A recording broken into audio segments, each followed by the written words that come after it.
جو احسان اور انعام کیے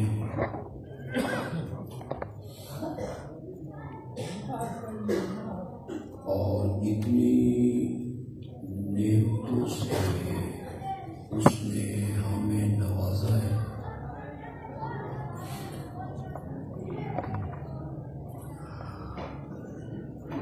اگر ہمارے جسم پر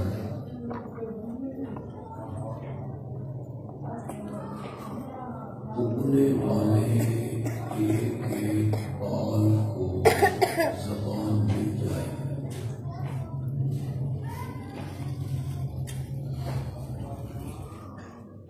اور ہم ساری زندگی شکر ادا کرتے رہیں،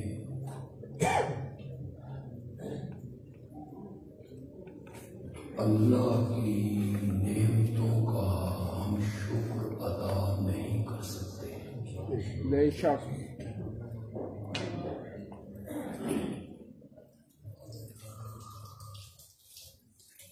کچھ نعمتیں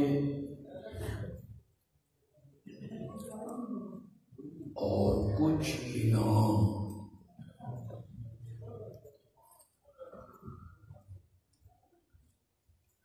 دنیا میں اللہ نے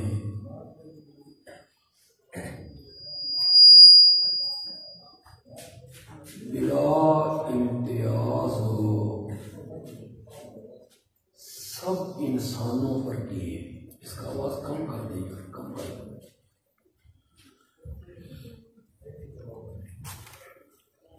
بلکہ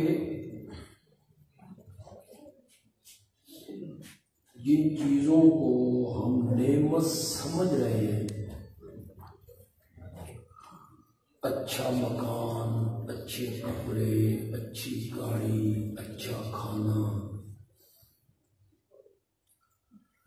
تو شاید یہ نعمتیں اللہ نے مسلمانوں سے زیادہ کافروں پہ کر دی۔ اگر یہ نعمتیں ہیں،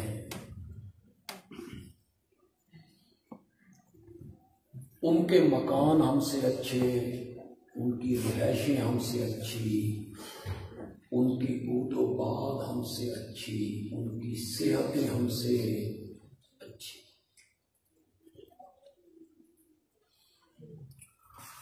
لیکن ایک نعمت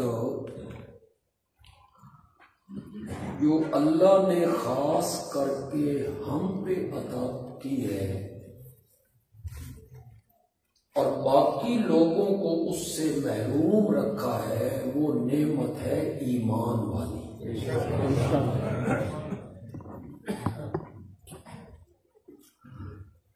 یہ اللہ نے انہیں عطا نہیں کی جنہیں دولت بھی دی، مکان بھی دیے، باغات بھی دیے، پیسہ بھی دیا، اقتدار بھی دیا۔ انہیں اللہ نے اس نعمت سے محروم رکھا اور ہمیں رب نے انعام ایمان والی نعمت عطا کی۔ ماشاءاللہ بے شک۔ یہ کتنی وزنی نعمت ہے، کبھی آپ نے اس پر فکر نہیں کیا، سوچا نہیں، غور آپ نے نہیں کیا، نہ میں نے نہ آپ نے۔ حضرت سیدنا موسیٰ علیہ السلام ایک دن اپنے اللہ سے کہنے لگے، مجھے کوئی ایسا ذکر اور وظیفہ بتایا جائے جسے پڑھ کے میں تجھے یاد کروں۔ اللہ نے ان کے جواب میں فرمایا، پڑھا کرو لا الہ الا اللہ۔ یہ بڑا شوق ہوتا ہے نا لوگوں کو وظیفے پوچھنے کا، جہاں کوئی نیک بندہ نظر آیا اس کے نیڑے لگے، کوئی وظیفہ دسو جی۔ یہاں وظیفہ پوچھنے والا موسیٰ کلیم اللہ اور وظیفہ بتانے والا وہ ہے جس کو راضی کرنے کے لیے وظیفے پڑھے جاتے ہیں۔ وظیفہ کیا بتایا؟ پڑھا کرو لا الہ الا اللہ۔ حضرت موسیٰ علیہ السلام نے کہا مولا یہ تو سبھی پڑھتے ہیں، میری امت کے لوگ بھی پڑھتے ہیں، میں نے تو کوئی انوکھا سا ساڈے پنجابی چاہتے نویکلا جو صرف مجھے پتا ہو میں اسے پڑھوں۔ تو جواب میں اللہ نے کیا کہا تھا یہ ذرا سنیے۔ اللہ نے کہا میرا موسیٰ کلیم اگر ساتوں زمینیں اور جو کچھ زمینوں میں ہے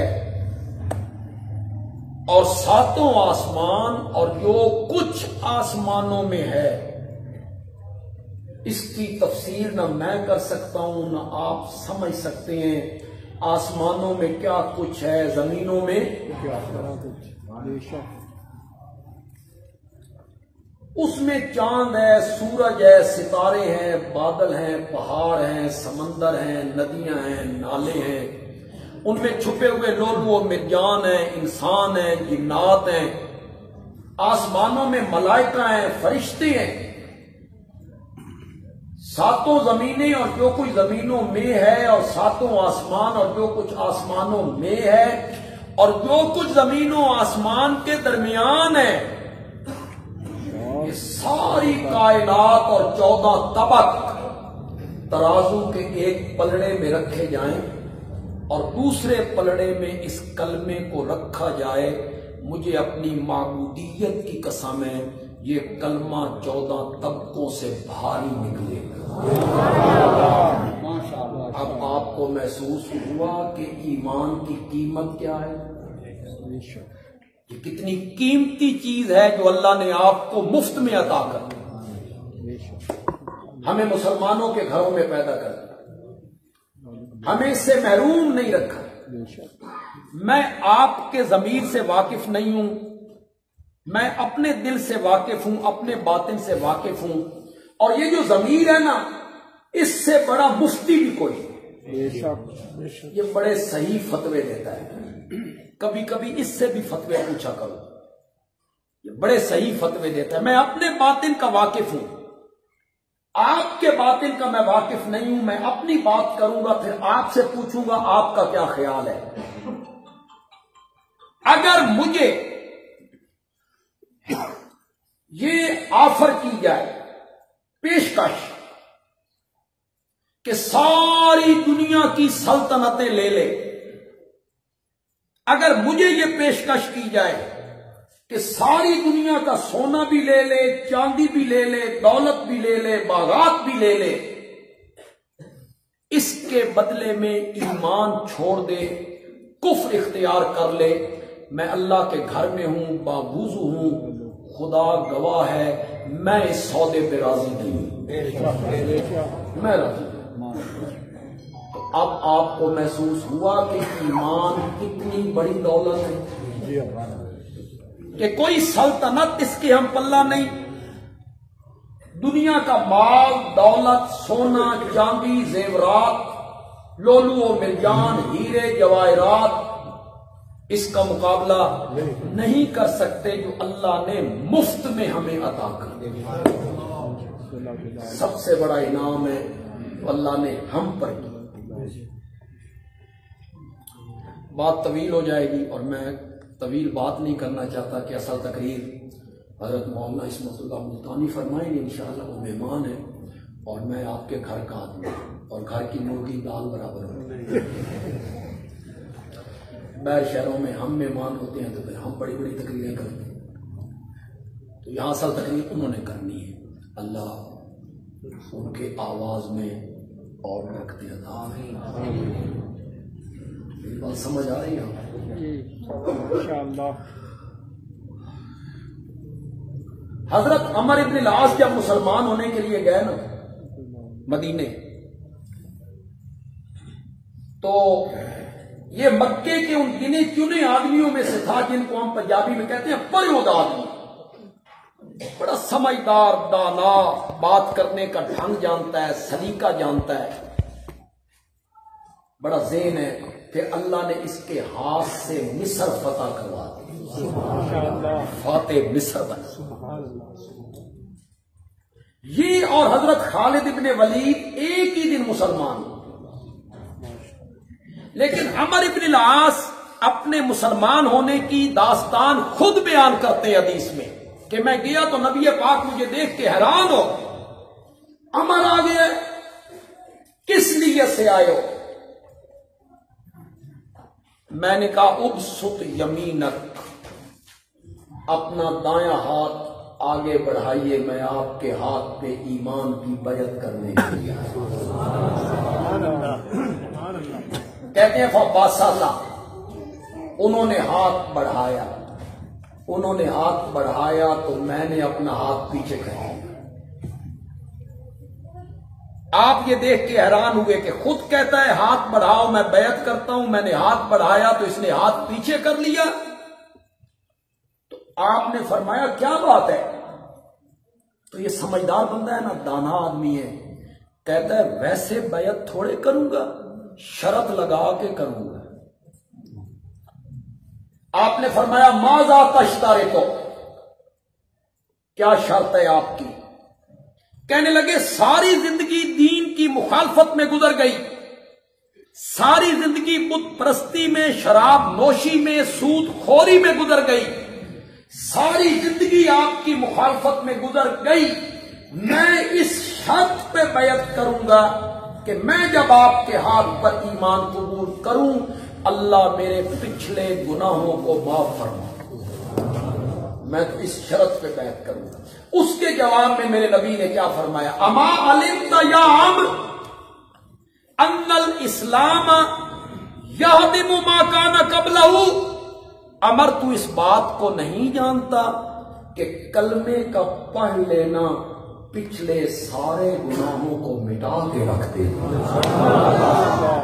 ان الاسلام یہدم ما کان قبلہ۔ تو جب ایک کافر آدمی کلمہ پڑھتا ہے اس کے کفر اور شرک والے گناہ مٹ جاتے ہیں، اور ایک موحد آدمی جب لا الہ الا اللہ کا وظیفہ پڑھے گا تو اس کے گناہ نہیں مٹیں گے۔ میں اس پر کتنی حدیثیں پڑھتا چلا جاؤں، حدیثیں تو کئی میرے ذہن میں آ رہی ہیں۔ میرے آقا نے فرمایا کہ شیطان کہتا ہے،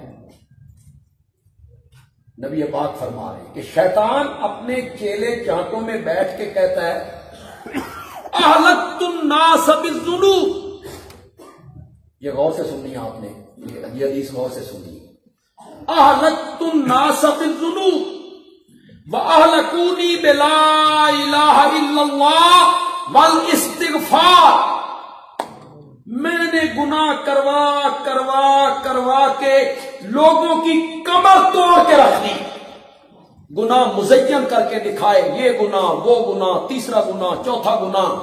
اہلکت الناس بالذنوب، میں نے گناہ کروا کے لوگوں کی کمر توڑ کے رکھ دی، وَأَهْلَكُونِي بِلَا إِلَٰهَ إِلَّا اللَّهِ، اور انہوں نے لا الہ الا اللہ پڑھ کے میری کمر توڑ۔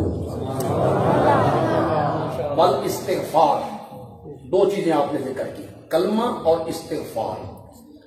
میں نے گناہ کروائے، میں نے ان کی کمر توڑی، بربادی کی طرف لے کے گیا، ایک گناہ کیا نقطہ لگ گیا، دوسرا گناہ کیا دوسرا نقطہ لگ گیا، تیسرا گناہ کیا تیسرا نقطہ لگ گیا، دل سارا زنگ آلود ہو گیا، نقطے لگتے چلے گئے، اور جب بندے نے لا الہ الا اللہ پڑھا اللہ نے اس کے دل کو پھر شیشے کی طرح صاف کر دیا۔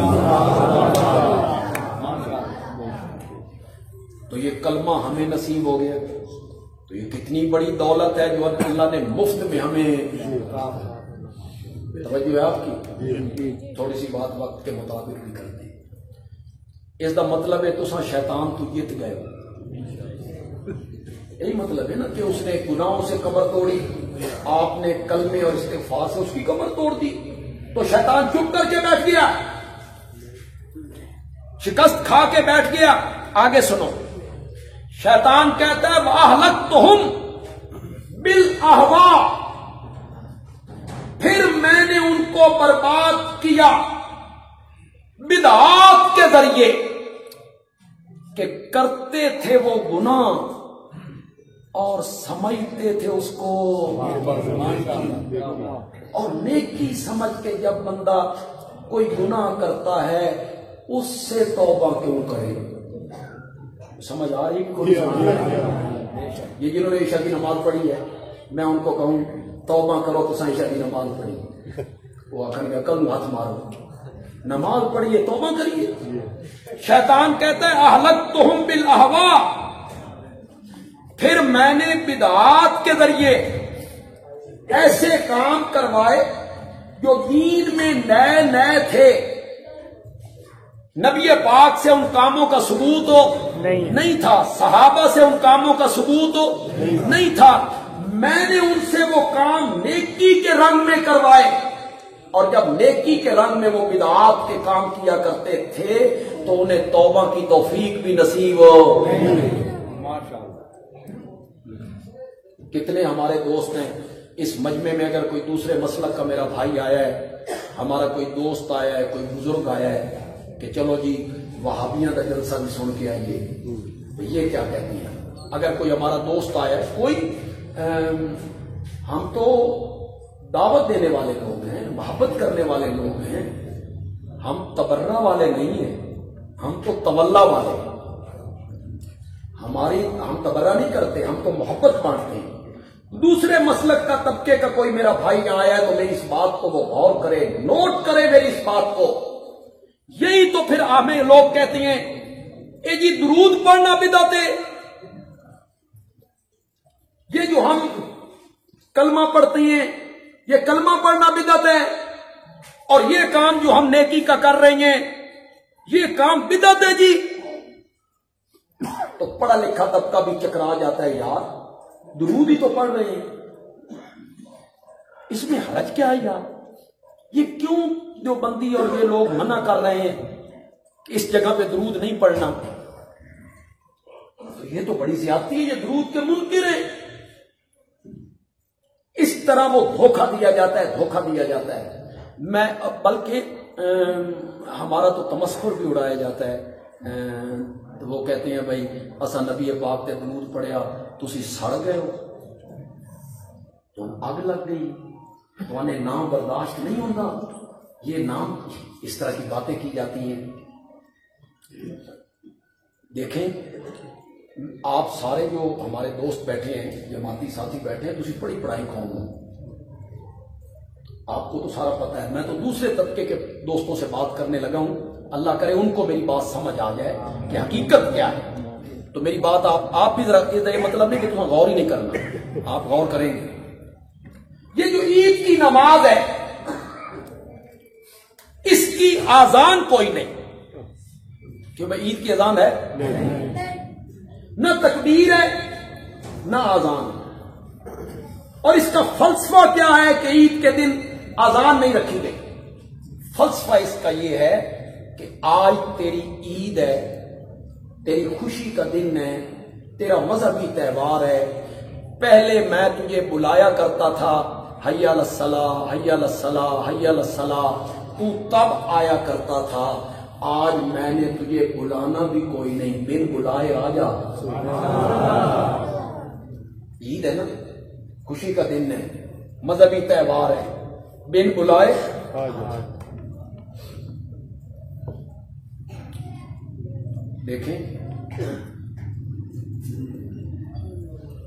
عیدیں تو دو ہیں، کچھ لوگوں نے کہا 3 ہیں، یہ ایک جھگڑا ہے ملک میں چل پڑا۔ میں کہتا ہوں چلو یار وہ عید ہے، ٹھیک ہے، 1 منٹ کے لیے ہم نے مان لیا وہ عید ہے، تو کیا شریعت نے عید منانے کا طریقہ نہیں بتایا؟ نہیں بتایا؟ کیا بتایا؟ عید کیسے مناؤ؟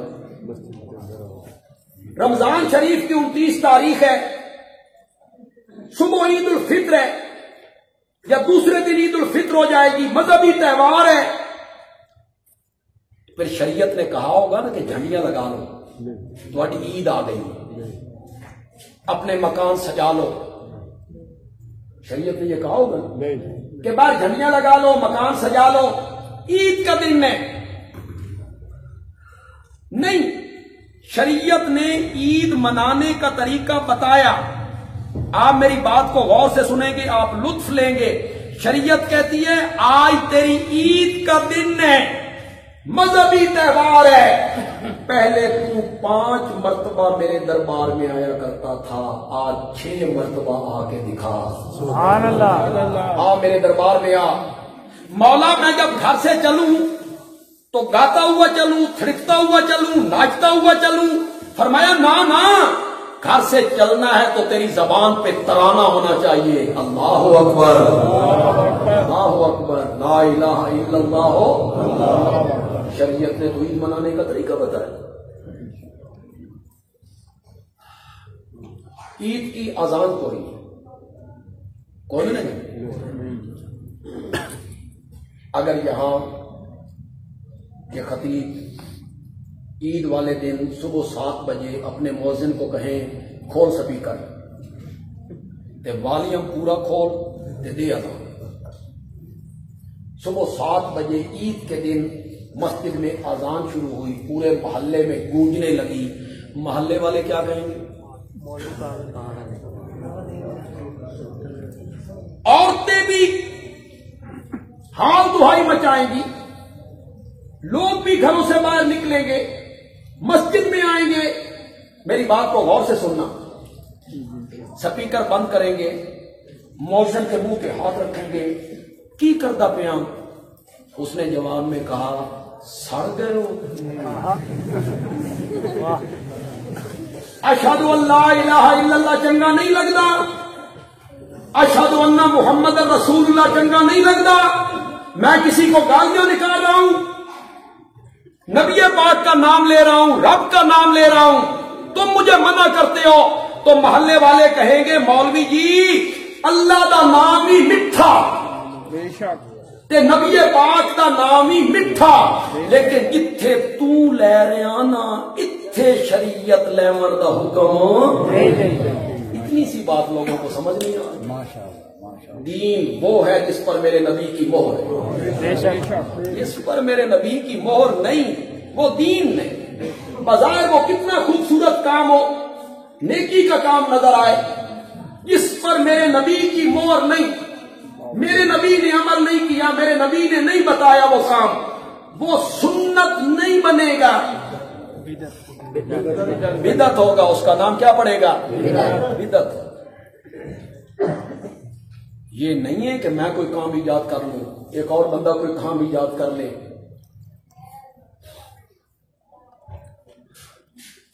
یہ جو 4 رکعتوں کی نماز پڑھتے ہو, سنتے پڑھتے ہو, 4 سنتیں پڑھتے ہو, تو دوسری رکعت میں جب بیٹھتے ہو تو تیسری رکعت کی طرف اٹھنا ہوتا ہے. کس جگہ پہ اٹھ جاتے ہو؟ عبدہ. اگر بندہ جان بوجھ کے یہاں درود پڑھے کہ میں نہیں اٹھتا, میں نبی پاک پہ درود پڑھ کے اٹھوں گا, جان بوجھ کے پڑھتا ہے, جاؤ علماء سے مسئلہ پوچھو نماز ہوئی کہ نہیں ہوئی. نہیں ہوئی. کیوں؟ اس نے جرم جانا. وہ درود پڑھتا ہے, آپ کہتے ہیں اس کی نماز نہیں ہوئی. اور اگر اس نے بھول کے پڑھا تو شریعت اس پہ چکی لگاتی ہے. کیا؟ سجدہ صاف کر. کس بات پہ سجدہ صاف کروں بھائی کہ تو درود بھول کے کیوں پڑھے؟ اتنی بات آپ کو سمجھ نہیں آ رہی کہ جس جگہ پہ شریعت نے پڑھنے کا حکم نہیں دیا وہاں وہ کام نیکی, وہاں وہ کام نیکی وہی بنے گا جہاں شریعت نے حکم. یہ جو کرنسی ہے ہماری, کرنسی 1000 روپے کا نوٹ ہے. ایک بندے نے وہ جعلی نوٹ بنا, 1000 روپے کا جعلی نوٹ بنا, نقلی نوٹ. اس کا کاغذ بھی بڑا خوبصورت ہے, پرنٹ بھی بڑا خوبصورت ہے, ہر چیز بڑی پیاری ہے. وہ مارکیٹ میں گیا, اس نے نوٹ دکاندار کے حوالے کیا, دکاندار نے اسے چیک کیا, دکاندار نے کہا جعلی ہے. پتہ نہیں کتنے لوگ میرے اس اشارے کو سمجھ پائیں گے, جو ہمارے موبائل ساتھی ہیں وہ جلدی سمجھیں گے. اس نے کہا یہ جعلی ہے, نہیں چلتا. یہ جعلی نوٹ بنانے والا کہتا ہے نہ چلن دی دلیل دے، نہ چلن دی دلیل دے، کاغذ چنگا نہیں،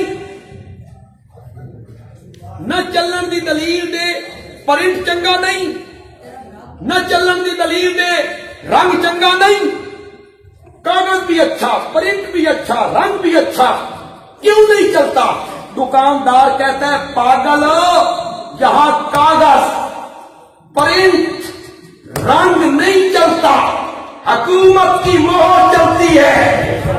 بندیالوی کہتا ہے دین کے معاملے میں تیرے میرے بابا کی بات نہیں چلتی، محمد کی مہر چلتی ہے۔ صلی اللہ علیہ، اس کام پہ میرے نبی کی مہر ہوگی وہ دین بنے گا، اور جس پر میرے نبی کی مہر نہیں ہوگی وہ دین نہیں بنے گا۔ بس واپس آ جائے، تھوڑی سی بات میں نے اس پہ کرنی۔ ابلیس کیا کہتا ہے؟ اہلکتہم بالاہواء، پھر میں نے ان کو ہلاک کر دیا بدعات کے ذریعے۔ ثابت یہ کرنا چاہتا تھا کہ ایمان جو ہے، جو اللہ نے ہمیں مفت میں عطا کر دیا، یہ رب کی بہت بڑی دولت اور نعمت ہے جو اس نے ہم پر۔ تھوڑی توجہ ہے یا تنگ بیٹھے ہو تو میں تھوڑی تو زیادہ تنگ پوری جبر تو ہے نہیں نا، پوری توجہ ہے، جبر ہے نہیں۔ اللہ کرے مومن واللہ جلدی لے آوے، آپ کی توجہ ہے، بڑی اچھی بات کرنے لگا ہوں، بہت زبردست بات کرنے لگا ہوں۔ یہ جو ایمان والی دولت ہے اللہ نے مجھے دی، یہ جو ایمان والی دولت ہے اللہ نے آپ کو عطا کی۔ سب میری طرف دیکھیں گے، یہ جو ایمان والی دولت ہے نا، یہ تو اللہ نے پہلی امتوں کو بھی دی۔ حضرت نوح پہ جو ایمان لائے، حضرت ہود پہ جو ایمان لائے، حضرت صالح پہ جو ایمان لائے، حضرت عیسیٰ پہ جو ایمان لائے، حضرت موسیٰ پہ جو ایمان لائے، یہ دولت ایمان والی تو انہیں بھی ملی تھی، پھر ہمیں بھی ملی، لیکن اللہ نے ہم پر دو نعمتیں ایسی کی جس سے پہلی امتوں کو محروم کر دیا۔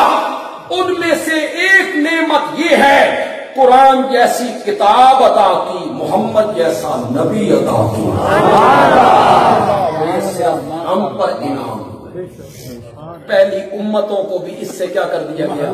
محروم کر دیا۔ ان پر یہ نعمت نہیں کی، یہ نعمت ہم پر کی کہ قرآن جیسی کتاب اللہ نے ہمیں عطا کر۔ کیوں بھائی؟ تورات کس کی کتاب ہے؟ انجیل کس کی کتاب ہے؟ کون لے کے آیا؟ جبریل۔ جس پر اتری وہ کون تھا؟ نبی۔ قرآن کو بھی جبریل لے کے آئے، ایک نبی پہ اتری، وہ بھی تو خدا کا کلام ہے، وہ بھی تو کتابیں اللہ نے بھیجی تھی، قرآن بھی اللہ نے بھیجا۔ آج وہ کتابیں دنیا میں محفوظ نہیں، بلکہ آپ یہ سن کر حیران ہو جائیں گے جن زبانوں میں تورات اور انجیل اتری تھی آج دنیا کے کسی خطے میں وہ زبانیں بولی نہیں جاتی۔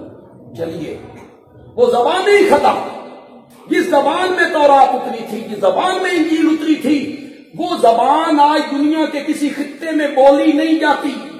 ان کتابوں میں تحریف ہو گئی، کٹ وٹ ہو گئی، تغیر و تبدل ہو گیا۔ ان کے علماء نے، گدی نشینوں نے مطلب کی چیزیں داخل کر دی، جو ان کے مخالف پڑتی تھی انہوں نے باہر نکال دی۔ یحرفون الکلم عن مواضعہ، کلام کو اپنی جگہ سے بدل دیتے ہیں، اس میں تحریف کی انہوں نے۔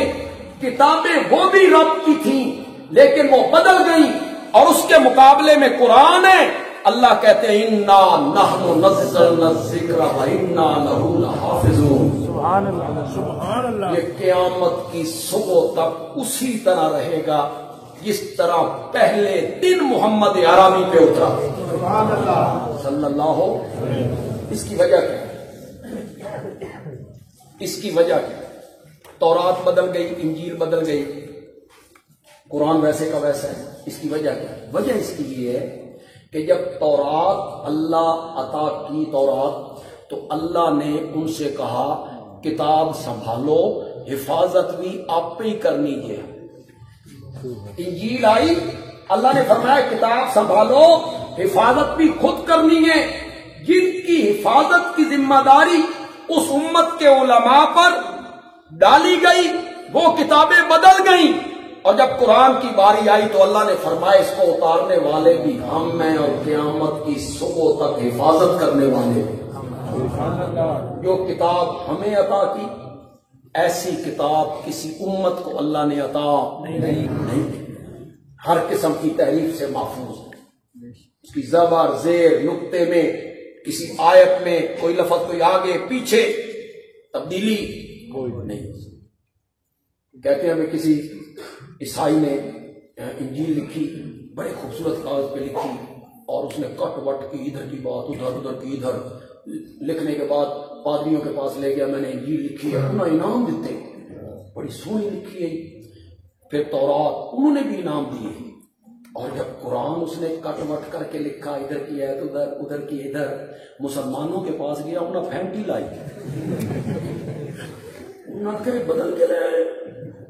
اس میں اس دن اسے سمجھ آ گیا کہ قرآن واقعی اللہ کی کتاب، اس نے اس کے ایمان کا سبب بن گیا یہ۔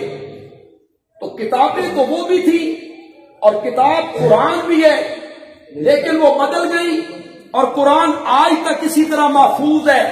اللہ نے اس امت کو کتاب دی قرآن والی، اور اللہ نے نبی دیا محمد عربی جیسا، ایسا نبی بھی کسی کو نہیں۔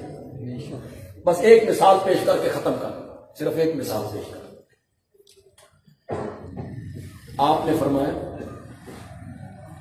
کہ ہر نبی کو اللہ ایک دعا مانگنے کا اختیار دیتے ہیں، ایک دعا، جب بھی وہ دعا مانگو گے تو رد نہیں ہوگی، جو مانگو گے دیں گے، ایک دعا۔ آپ نے فرمایا ہر نبی نے وہ دعا مانگنے میں جلدی کر، جب قوم نے ستایا نا اور مارا نا، ناک میں دم کر دیا نا، تو نبی نے وہ دعا حضرت لوط نے بھی مانگ لی، حضرت نوح نے بھی، یا اللہ میرا بچہ کچا بھی نہ چھوڑ۔ قوم نے تنگ کیا، نبی نے وہ دعا مانگ لی۔ اب فرق دیکھیے باقی نبیوں میں اور فرق دیکھیے امام الانبیاء میں، جو نبی ہمیں عطا کیا، ان دونوں میں فرق ذرا دیکھیے۔ وہ بھی تو نبی ہیں، انہوں نے وہ دعا مانگنے میں جلدی کی۔ آپ نے فرمایا مجھے ستایا گیا، میں لہو میں نہا گیا، طائف میں 3 مرتبہ بے ہوش ہوا، اور گنڈے بغلوں سے ہاتھ رکھ کے مجھے پھر کھڑا کر دیتے تھے، خون نکل کے جوتیوں میں جم گیا، پاؤں مبارک جوتیوں سے باہر نہیں نکل رہے تھے۔ طائف میں جو آپ کو ستایا گیا تھا اس کا تصور بھی نہیں ہو سکتا، کیسے میں بیان کر سکتا ہوں؟ بس ایک بات آپ کو بتاتا ہوں تو آپ اس سے اندازہ لگائیں کہ طائف میں کتنا ستایا گیا۔ احد میں کیا ہوا جی؟ 70 صحابہ شہید ہوئے۔ احد میں کیا ہوا؟ حضرت حمزہ کے جسم کے 12 ٹکڑے ہو گئے۔ احد میں کیا ہوا؟ حضرت حمزہ کا ناک، کان، زبان کاٹ لی گئی، آنکھیں نکال لی گئی، دل اور گردے نکال لیے گئے۔ احد میں کیا ہوا؟ نبی پاک کا سر مبارک زخمی ہو گیا، دانت مبارک ٹوٹ گیا، آپ ایک گڑھے میں گر گئے۔ حضرت عائشہ اور حضرت فاطمہ کو سلوار کے پنچے چڑھا کر زخمیوں کو پانی پلانا، حالات یہاں تک پہنچے۔ یہ احد کا منظر ہے۔ حضرت عائشہ رضی اللہ تعالی عنہا پوچھتی ہیں یا رسول اللہ آج کا دن بڑا سخت دن نہیں، احد کا دن؟ تو آپ نے فرمایا عائشہ طائف کا دن اس سے بھی زیادہ سخت۔ اب آپ اندازہ لگائیں کہ طائف کے دن کیا ہوا ہوگا، کہ احد کے دن سے بھی وہ طائف کا دن زیادہ سخت تھا۔ جب آپ کا غلام زید کہتا ہے یا رسول اللہ اگر حضرت لوط کی سن کر رب ان کی بستی کو الٹ دیتا ہے، ان آج حد کر دیتی ہے طائف والے، یا رسول اللہ آپ بد دعا کریں اللہ ان کی بستی کو الٹ کے رکھ دے۔ آپ نے فرمایا میں دعا کرتا ہوں تو آمین کہہ. میرے نبی نے دعا مانگی، آسمان کے فرشتے بھی حیران ہو گئے. زخمی نبی ہے، جوتیوں میں خون جمع ہوا ہے، زخموں سے چور چور ہے، اور میرے نبی کہتے ہیں مولا میرا غلام کہتا ہے ان کی بستی کو الٹ دے. نام ہے مولا، ان کی ظاہری بستی کو نہیں الٹنا، ان کی دل والی بستی کو الٹنا. یہ نہیں سمجھتے کہ تیرے نبی کا مقام کیا ہے، یہ نہیں سمجھتے تیری الوہیت کو، یہ نہیں سمجھتے تیری معبودیت کو، یہ نہیں سمجھتے تیری وحدانیت کو، یہ نہیں سمجھتے تیری توحید کو، یہ نہیں سمجھتے میری رسالت کو. ان کی دل والی بستی کو الٹ دے. پھر فتح مکہ کے بعد سارا طائف ہی میرے نبی کے قدموں میں آ گیا، سارے لوگ مسلمان ہو گئے. نبی پاک کو ستایا گیا، آپ نے وہ دعا نہیں مانگی. احد میں ستایا گیا، دعا نہیں مانگی. 70 صحابہ کو لے جا کے ذبح کر دیا گیا، میرے نبی نے وہ دعا نہیں مانگی. میری اس بات کو غور سے سننا، ہر نبی جب مشرکین کے ہاتھوں تنگ ہوا اس نے وہ دعا مانگ لی، میرے نبی نے نہیں مانگی. میرے نبی نے فرمایا اور میری امت کے لوگوں، مسلمانوں اور موحدوں، وہ دعا جس کی قبولیت کا وعدہ اللہ نے مجھ سے کر رکھا ہے وہ میں نے دنیا میں نہیں مانگی، وہ میں نے قیامت کے لیے سنبھال کے رکھی ہوئی ہے. جب تمہاری شفاعت کروں گا تو وہاں دعا مانگوں گا. یہی تو میں کہنا چاہتا ہوں کہ پہلے امتوں کو ایسا نبی عطا نہیں ہوا جو نبی اللہ نے ہمیں نصیب فرمائی کہ وہاں وہ ہماری دعا کریں، شفاعت کریں. ویسے تو ہم ہمیشہ الزامات کی زد میں رہنے والے لوگ ہیں. لوگوں نے پورے توپیں ہماری طرف فٹ کر رکھی ہیں، اور جو ان کے منہ میں آتا ہے وہ ہمارے متعلق کہتے رہتے ہیں، تنفر نفرت پھیلاتے رہتے ہیں. ان میں ایک نفرت آمیز جملہ یہ پھیلایا جاتا ہے کہ یہ شفاعت کو نہیں مانگتے، یہ شفاعت کے قائل نہیں، یہ نبی پاک کی شفاعت کو نہیں مانتے. لوگ لکیر کے فقیر ہوتے ہیں، جو نیوٹرل قسم کے لوگ ہیں انہیں تحقیق کرنی چاہیے، ہمارے پاس آنا چاہیے، ملک صاحب کے پاس آنا چاہیے. بھئی آپ کے متعلق لوگ یوں کہتے ہیں، ہمیں مطمئن کرو، شفاعت کوئی نہیں، آپ نے شفاعت نہیں کرنی، ہمیں مطمئن کیا جائے. پڑھے لکھے لوگ جو ہو، پڑھے لکھے لوگوں کا کیا فائدہ ہوتا ہے تعلیم یافتہ لوگوں کا کہ جس طرح جس نے کہا اسی کے لائن پہ لگ گئے.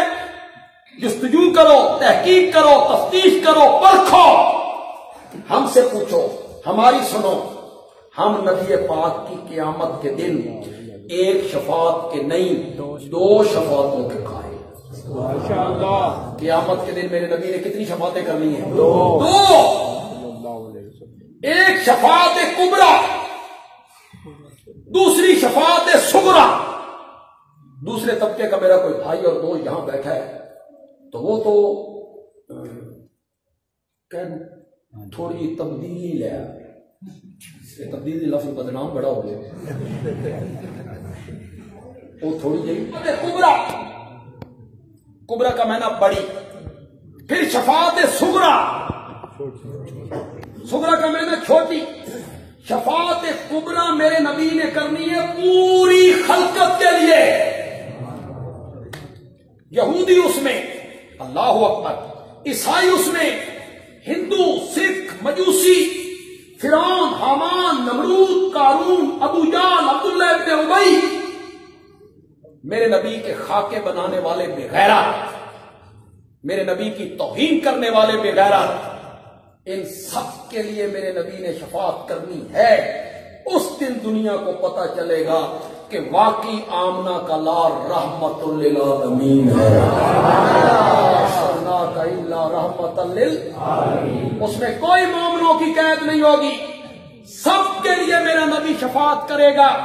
شفاعت کیا ہونی ہے کہ یا اللہ دنیا بڑی تنگ ہے، سورج قریب ہے، زمین تپی ہوئی ہے، مولا حساب کتاب بعد ایک شروع کر نہیں، ذرا جلدی شروع کر دے، خلقت بڑی تنگ ہے.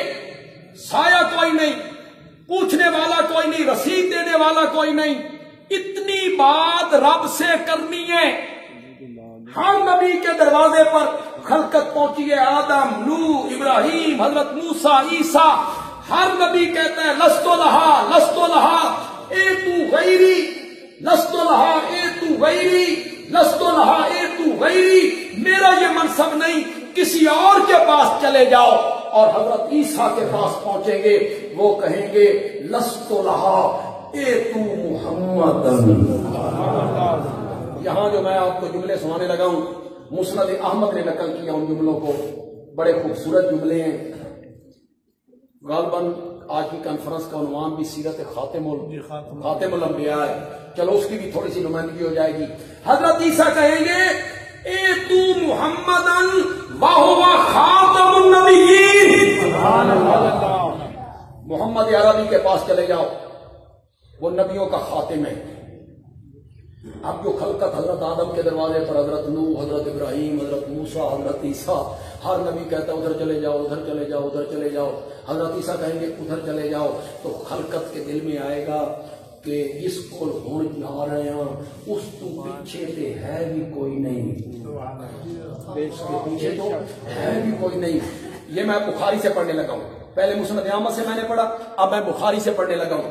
خلقت کہے گی میرے نبی کے دروازے پہ آ کے. خلقت کون ہوگی؟ صرف مومن، صرف امت محمدیہ؟ نانا، ہندو بھی، سکھ بھی، عیسائی بھی، مجوسی بھی، یہودی بھی، میرے نبی کے دشمن بھی، اس دن مرزائی بھی، انہوں نے بھی یہی کہنا ہے. ساری خلقت میرے نبی کے دروازے پہ آ کے کہے گی انت رسول اللہ و خاتم النبیین. تو اللہ کا رسول ہے اور سارے نبیوں کا خاتم ہے. اللہ سے بات کرنی ہے، اللہ حساب کتاب جلدی شروع کر دے. ہر نبی کہتا تھا لستو لہا لستو لہا لستو لہا. میرے نبی جواب میں کہتے ہیں آنا لہا آنا لہا. یہ تو منصب میرا ہے، یہ پوزیشن میری ہے، میں بات کرتا ہوں. میرے نبی شفاعت کریں گے. کب؟ جب اللہ اجازت دے گا. اجازت کے بغیر کسی نے نہیں بولنا. اجازت کے بغیر شفاعت نہیں ہونی. کسی کو اعتبار نہیں آتا تو پڑھے آیت الکرسی. کسی کو اگر یقین نہیں آتا تو آیت الکرسی پڑھے.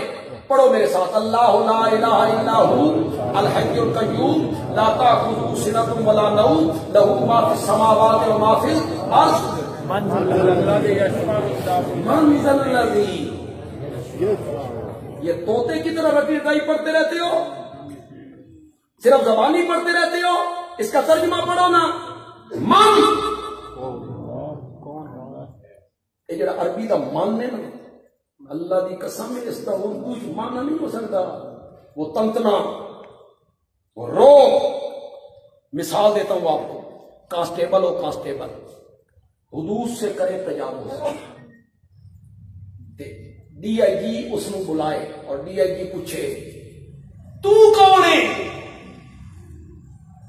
تیری حیثیت، تیری جرات. یہ وہ من ہے. من کون ہے؟ کس کی جرت ہے؟ یشفع عندہ، جو اس کے آگے شفاعت کرے. الا باذنہ، مگر اس کی اجازت. شفاعت کب ہونی ہے؟ جب کس نے اجازت دینی ہے؟ اللہ. میرے نبی بھی 7 دن مقام محمود پہ سر سجدے میں رکھ کے روئیں گے. کتنے دن؟ 7 دن. آنسو بہائیں گے، حمدیں کریں گے، ثنائیں کریں گے، تعریفیں کریں گے، تکبیرات، تحلیلات، تسبیحات، تحمیدات. میرے آقا نے فرمایا، حدیث میں آیا، جو اللہ کی حمدیں میں نے اس دن کرنی ہے، مجھے کوئی پتہ نہیں میں نے کیا کہنا ہے، اللہ میرے دماغ میں ڈالتا چلا جائے گا، میں رب کی حمدیں کرتا چلا جاؤں گا. 7 دن. کتنے دن؟ بولتے کیوں نہیں ہو؟ 7 دن. آئے کیوں تھے؟ مقام محمود پہ آئے کیوں تھے؟ شفاعت کرنے. جو کہنے آئے تھے 7 دن تک وہ لفظ زبان پہ نہیں آئے. کیوں نہیں آئے؟ ابھی تک ان لفظوں کے کہنے کی ادھر سے اجازت نہیں آئی، اجازت نہیں ملی، یہ میرے لفظ اپنے غور سے سننے ہیں اور پسند آئے تو سبحان اللہ کہنا ہے۔ 7 دنوں کے بعد اللہ نے میرے نبی کے ماتھے مبارک پہ ہاتھ رکھا، ارفع راسک یا محمد، ما یبکیک یا محمد، قل تسمع، سل تعطی، واشفع تشفع، سر مبارک اٹھائیے، میرے پیغمبر تو مانگتا چلا جا، میں تیری جھولیاں بھرتا چلا جاؤں۔ اب کیا مل گئی؟ اجازت۔ اب کیا مل گئی؟ اب میرے نبی نے لب کھولے، مولا خلقت بڑی تنگے، حساب کتاب بعد میں شروع کر نہیں، ذرا جلدی شروع کر دے، میرے نبی کی شفاعت مان لی گئی۔ سبحان اللہ۔ انا اول شافع یوم القیامہ وانا اول مشفع یوم القیامہ، سب سے پہلے شفاعت کے لیے لب بھی میں نے کھولنے ہیں اور سب سے پہلے میری شفاعت ہی قبول ہونی۔ یہ شفاعت کبریٰ ہے جو میرے نبی نے کرنی ہے۔ اگلی بات آپ کو سناؤں تو آپ حیران ہو جائیں، وہ بھی بخاری میں ہے۔ جی جی، میرے نبی کی شفاعت مانی گئی، اللہ تخت عدالت پہ آ گئے، کرسی عدالت پہ آ گئے، اللہ اکبر اللہ اکبر۔ اس دن دنیا کو میرے نبی کی عظمت کا پتہ چلے گا۔ عرش کے دائیں جانب میرے نبی کی کرسی بچھائی گئی۔ سبحان اللہ۔ خلقت کو پتہ چلا کہ آمنہ کے لال کی بات مانی گئی اور حساب کتاب شروع ہو رہا ہے، تو حضرت آدم سے لے کے قیامت تک آنے والا آخری فرد، ساری کائنات میدان معاشر میں میرے نبی کے نام کے گیت گانے لگ جائیں۔ ہر طرف سے آواز آئے گی، واہ محمد واہ، تیرا جواب ہی کوئی نہیں، تیری مثال ہی کوئی۔ یہ شفاعت کبریٰ ہے۔ اس کے بعد میرے نبی نے کرنی ہے شفاعت صغریٰ، وہ کس کے لیے؟ امت کے گناہ گاروں کے لیے، اور انشاءاللہ ہم موحدوں کے جن سے گناہ ہو جاتے ہیں۔ خود حدیث میں ہے، تمہارا شفیق پیغمبر اس وقت تک جنت میں قدم نہیں رکھے گا جب تک میرا ایک امتی بھی جہنم میں ہوگا۔ لیکن او میری امت کے لوگوں، ایک گناہ کر کے مجھے نہ ملنا، اگر وہ گناہ کر کے تم میرے پاس آئے تو رب شفاعت کی اجازت نہیں دے گا۔ صحابہ نے پوچھا یا رسول اللہ، وہ منحوس گناہ کون سا ہے جس کا مرتکب میدان معاشر میں آئے آپ کی شفاعت سے محروم ہو جائے؟ میرے آقا نے فرمایا، الا سنو، الشرک باللہ۔ وہ گناہ کون سا ہے؟ زور سے بولو، زور سے بولو۔ شرک کر کے آؤ گے، رائی کے دانے کے برابر شرک کر کے آؤ گے اور بغیر توبہ کر کے مر گئے، قیامت کے دن آمنہ کے لال کی شفاعت نصیب ہو نہیں ہو۔ آپ نے فرمایا مشرک کے، یہ جو آیت ہے آپ اکثر سنتے رہتے ہیں، ہمارے امام نمازوں میں پڑھتے رہتے ہیں، لا یتکلمون الا من آذن له الرحمن وقال، یہ جڑا ثواب آنا ٹھیک ٹھیک گل کرے گا، شفاعت کرنے والا صحیح صحیح گل کرے گا، اس کا یہی معنی ہے موحد کے حق میں شفاعت کرے گا، مشرک کے حق میں شفاعت نہیں کرے گا۔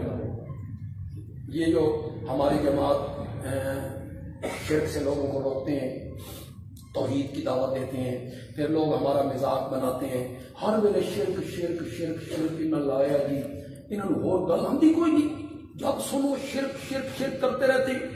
اس لیے کرتے رہتے ہیں کہ دوسرے گناہ رب کی رحمت متوجہ ہو جائے، نبی شفاعت کے لیے لب کھول دے، اللہ کہتے ہیں معاف کر دوں گا، لیکن مشرک کو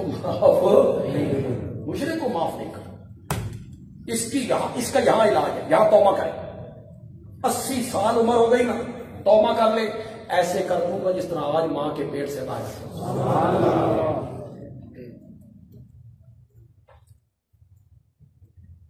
اگر گھر والی نے نمک زیادہ ڈال دیا ہو ہنڈیا میں، ایک بندہ بلڈ پریشر کا مریض ہو گئے، نمک پی جائے زیادہ، بندہ حوصلہ کرتا بھئی میرے بچیاں کی ماں ہے، چلو چھوڑو کچھ نہیں آخر، خیر بغیر دسے میکے ٹوٹ جائے، خامد کہتا ہے خیر ہر قصور معاف کر دیتا ہے، اور اگر خامد اپنی بیوی کے بستر پر کسی غیر مرد کو دیکھ لے، کہ چلن دے ہو برداشت کرے، کوئی غیرت مند شوہر اللہ اللہ بیوی کا ہر قصور معاف کر دے گا، بے شک جی لیکن غیرت میں اس کا کوئی حصے دار بنے، اللہ کہتی ہے ہر گناہ معاف کر دوں گا، میری ذات اور میری صفات کے ساتھ کسی اور کو سانجی بنائے اسے معاف نہیں کروں گا۔ ہر گناہ ظلم ہے بے شک اور شرک، عظیم ہے ان الشرک لظلم عظیم عظیم ایک ماشاء اللہ ہوندی بھی ختم کرو، نہیں جی نہیں ہوندی ہے نا بھی ہوندی، ان الشرک لظلم، تو میرے آقا نے فرمایا صلی اللہ علیہ وسلم موحد لوگ جن سے گناہ سرزد ہوئے ان کے حق میں شفاعت کے لیے لب کھولوں گا، شرک کا مرتکب آئے گا تو رب مجھے شفاعت کرنے کی اجازت نہیں۔ تو اللہ نے ہم پر دو نعمتیں ایسی کی ہیں جس سے پہلی امتوں کو بھی محروم کر دیا، اللہ نے کتاب عطا کی قرآن جیسی، ماشاءاللہ اور نبی عطا کیا محمد عربی جیسا۔ اللہ تعالیٰ نے توفیق عطا فرمائے۔ وما علینا الا البلاغ المبین۔